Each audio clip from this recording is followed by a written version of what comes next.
नीट परीक्षा घोटाळा प्रकरणी केंद्रीय शिक्षण मंत्री धर्मेंद्र प्रधान यांनी राजीनामा द्यावा म्हणून पैठण येथे सामाजिक कार्यकर्त्यांच्या वतीने एक दिवसीय लाक्षणिक उपोषण करण्यात आलं।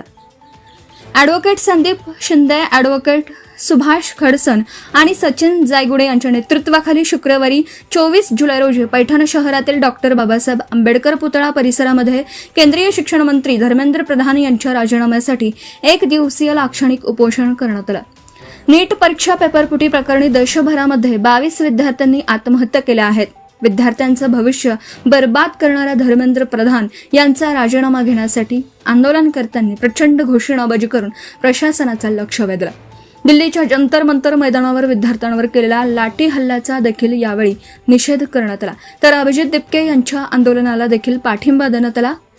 या एक दिवसीय लक्षवेधी उपोषणामध्ये advocate Sandeep Shinde, advocate Subhash Khadsan, advocate Pankaj Kakade, advocate Gajanan Wankhede, Sachin Jaygude, Akshay Limbore, Naseeruddin Sayyad, Pramod Ubhedal, Arun Kale, Pankaj Gaikwad यांच्यासह अनेक सामाजिक कार्यकर्ते सहभागी झाले होते। 10 न्यूज सह्याद्रीसाठी ब्युरो चीफ शिवाजी गाडे, पैठण, छत्रपती संभाजीनगर।